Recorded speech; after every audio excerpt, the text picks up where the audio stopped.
Сәлем достар, бүгін сіздермен армандарды жазу техникасымен бөлісетін боламын, қысқа және нұсқа түрде. Армандарды жазу техникасы бұл мақсатқа жетудің алғашқы қадамы болып саналады. Оны күніне 3-5 минут жазған және оны күнделікті оқып, немесе ойды сақтап, ойлап жүру, ол арманыңыздың тез орындалуына әсер етеді. Не себепті адамдардың кейбір армандары орындалып, кейбірі орындалмай жатады? 100%-дан 80% арман егер жазылған болса орындалады. Жазылмаған қалған 30% орындалмайды. Өйткені жазылмаған армандарды ми маңызды емес деп қабылдайды.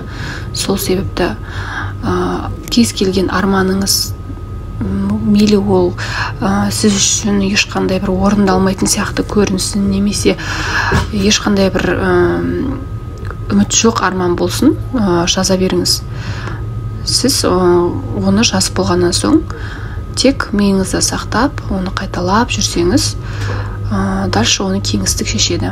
Қай уақытта орындалатын және қандай түрде орындалатын кеңістік шешеді.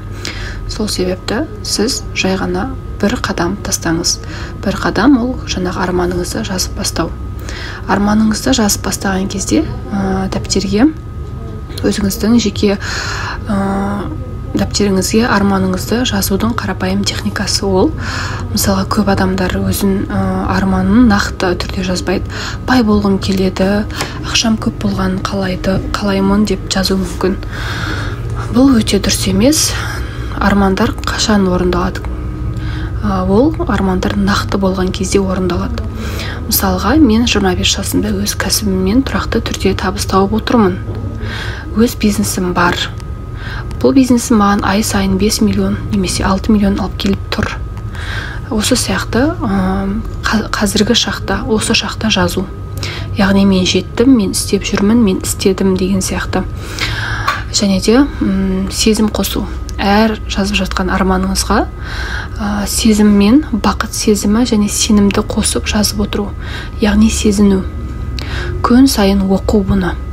Сіз таңертең немесе ұйықтар алдында оқыған кезде бұл армандар орындалу жиілігі жоғарылайды.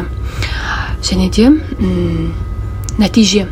Адам сенімді мақсатқа қадам жасап жүрген кезде нәтиже сол кезде шығады. Жазылған арман мақсатқа айналады, ал мақсат әрекетке жетелейді. Бүгін бір парақ алып, арманыңызды жазып көріңіз. Өйткені үлкен өзгерістер кішкентай қадамнан басталады. Армандарыңыз орындалуына тілектеспін. Армандарыңызды тұрақты түрде жазып, оны қайталап жүріңіздер. Және де өзіңізге ыңғайлы, өзіңізге ұнайтын аффирмацияларды қосуды, және де көбірек визуализация жасауға кеңес етемін. Каналыма тіркеліп, лайк басуды ұмытпаңыз, өз пікіріңізді қалдырыңыз. Егер де сіз алдында жазған армандарыңыз, орындалған армандарыңыз болса, бөлісе кетіңіз.